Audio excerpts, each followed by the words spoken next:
ada Masjid Ali, ada Masjid Bilal bin Rabah, dan yang utama nanti kita akan menuju ke Masjid Quba. Dari Masjid Quba nanti kita akan ke perkebunan korma. Ya, dari perkebunan korma nanti kita akan menuju ke Bukit Uhud. Di sebelah kiri sudah kelihatan, itulah Bukit Uhud. Ya, nanti kita akan sana. Dari Uhud nanti kita melewati Masjid Qiblatain. Dari Qiblatain kita akan menuju ke Sab'a Masajid atau peperangan Khandaq. Itulah insya Allah city tour kita pada pagi hari ini, yang mana tiada lain harapan kita semoga dalam perjalanan ini berjalan dengan lancar tanpa rintangan apapun. Namun sebelum kita baca doa safar, dapat kita lihat di depan di sebelah kiri. Ya, ayo lihat di sebelah kiri ada masjid. Di sebelah kiri ada masjid ini yang disebut dengan Masjid Ijabah. Sebelah kiri ada masjid disebut dengan Masjid Ijabah. Mama lagi bikin Maaf, video. saya harus di depan karena sopirnya ini baru nggak tahu Kalau jalan. Mas itu sini. Biasanya saya menghadap ke belakang, ini takut nyasar nanti ini. Nggak apa-apa ya. Pindah sini. Jadi di Masjid Ijabah itu kenapa disebut dengan Ijabah? Karena Allah yaitu di sebelah kanan, noleh ke sebelah kanan.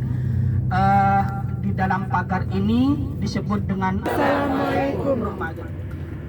Ya ahlal diyar. Ya ahlal diyar. Assalamualaikum. Assalamualaikum. Ya ahlal baqi. Ya ahlal baqi. Wa inna insyaallah Insyaallah. bikum lahiqun. Bikumulaikum. Allahumma fir lahum Allahumma fir lahum. warhamhum Warhamhum. wa'afihim Wa'afihim. wa'fu anhum. Wa'fu anhum. Allahumma Allahumma la tahrimna la tahrimna ajrahum ajrahum wa la taftinna wa la taftina ba'dahum ba'dahum waghfir lana waghfir lana wa lahum. wa lahum. Al-Fatihah. A'udzubillahi minasyaitonirrajim. Bismillahirrahmanirrahim. Ar-Rahmanirrahim. Maliki yaumiddin. Iyyaka na'budu wa iyyaka nasta'in. Ihdinas siratal mustaqim. Siratal ladzina an'amta 'alaihim ghairil maghdubi 'alaihim waladdallin. Di sebelah kanan ada masjid lagi, namanya Masjid Bilal bin Rabah. Ya, di sebelah kanan disebut dengan Masjid Bilal bin Rabah. Nah, Bapak Ibu sekalian, tak lupa marilah kita bersama-sama baca doa safar dulu ya. Tiada lain, semoga dalam perjalanan ini oleh Allah dilancarkan tanpa rintangan apapun. Bismillahirrahmanirrahim. Bismillahirrahmanirrahim. Allahu Akbar. Allahu Akbar. Allahu Akbar. Allahu Akbar. Allahu Akbar. Bismillahi Bismillahi majreha majreha wa mursaha. wa mursaha. Inna Rabbi Inna Rabbi la ghafurur rahim. la ghafurur rahim. Subhanalladzi Subhanalladzi sakhara lana hadha sahara lana hadza wa ma kunna wa ma kunna lahu mukrinin wa Allahumma inna nas'aluka fi safarina fi safarina hadha al-birra wat taqwa wa minal amali ma tarda. Allahumma hawwin alaina win alaina safarana hadha wadwi anna. Bismillahi Bismillahi tawakkaltu ala Allah tawakkaltu ala la hawla wa la quwwata illa billah il aliyyil azim. Al-Fatihah.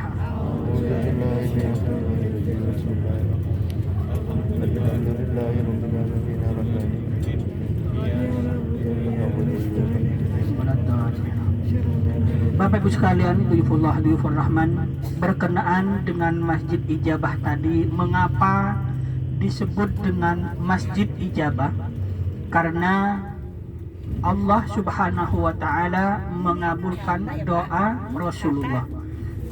Jadi di tempat itu Rasulullah Shallallahu Alaihi Wasallam memohon kepada Allah Subhanahu wa Ta'ala 3 perkara di masjid itu. Memohon kepada Allah 3 perkara.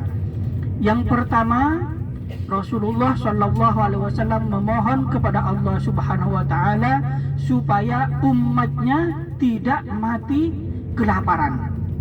Ini diijabah, diterima. Yang kedua, Rasulullah Shallallahu Alaihi Wasallam memohon kepada Allah Subhanahu Wa Taala supaya umatnya tidak mati kebanjiran. Ini juga diijabah. Nah, yang ketiga, Rasulullah Shallallahu Alaihi Wasallam memohon kepada Allah supaya umatnya tidak bercerai-berai, tidak bertengkar. Ini yang ditolak.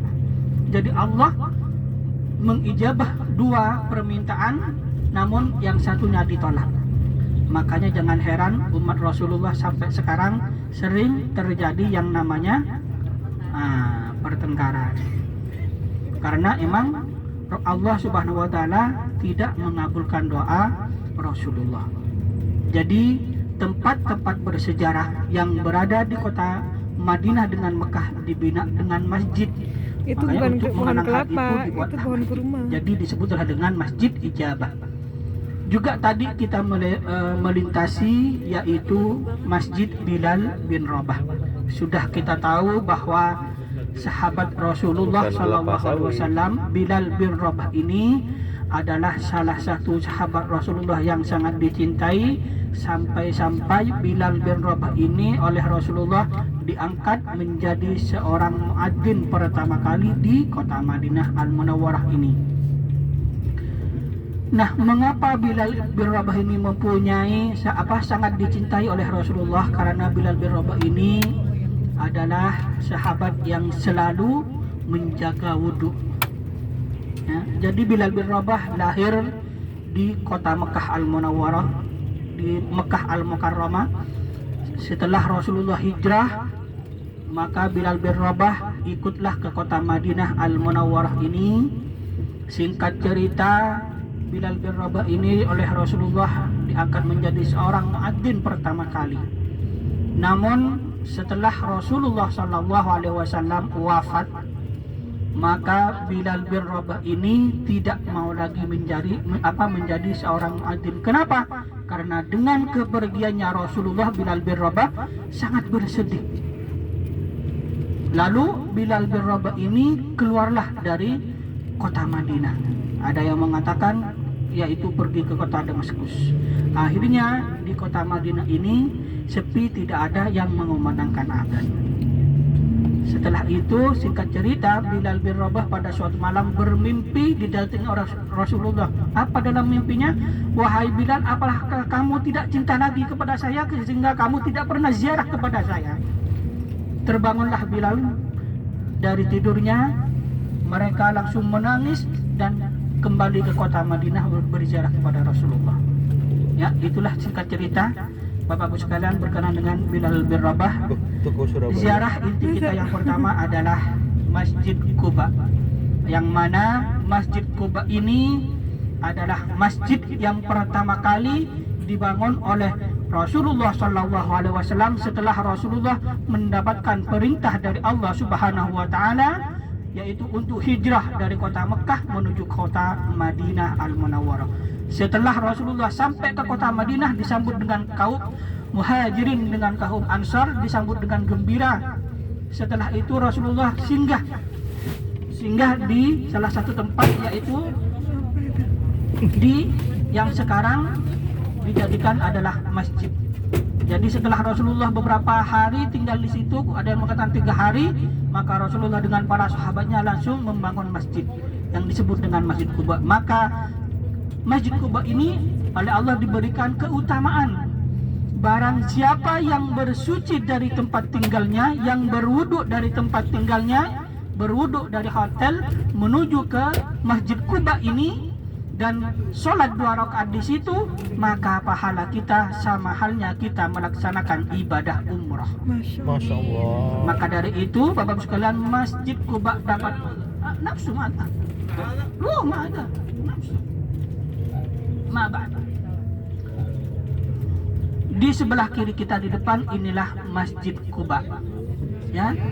Jadi Bapak-Ibu sekalian, kita di sini akan sholat sunnah. yaitu yang pertama sholat sunnah tahiyatul masjid. Masjid. Setelah itu sholat sunnah duha. Belum sholat duha kan? Ya, sholat sunnah duha. Setelah selesai sholat sunnah duha, nanti kita akan kumpul lagi. Nanti akan kami arahkan di mana titik kumpulnya. Setelah kumpul, nanti kita baru balik ke bus. Ingat Bapak Ibu sekalian, hati-hati, di sini sering terjadi kehilangan. Perhatikan, utamakan tas yang kita bawa, awas hati-hati ya. Karena Bapak Ibu sekalian, Masjid Quba ini masjidnya sangatlah kecil, namun pengunjungnya sangatlah banyak. Alhamdulillah kita nyampenya pagi. Alhamdulillah tidak terlalu ramai. Ini di sebelah kanan kita. Jadi Bapak Ibu sekalian, ingat jangan belanja dulu ya, sholat ya. Karena biasanya di sini suka apa? Orangnya itu kadang ada banyak anak-anak kecil, sudah nggak mau, kadang suka maksa. Ya, intinya hati-hati saja. Itu Bapak. Hati-hati saja dengan barang bawaan kita. Alhamdulillah kita sudah sampai. Mari kita siap-siap untuk turun. Bapak Ibu sekalian, nanti setelah kita turun, jangan lupa kita foto bersama dulu ya. Setelah itu kita baru menuju ke masjid. Alhamdulillah sudah sampai.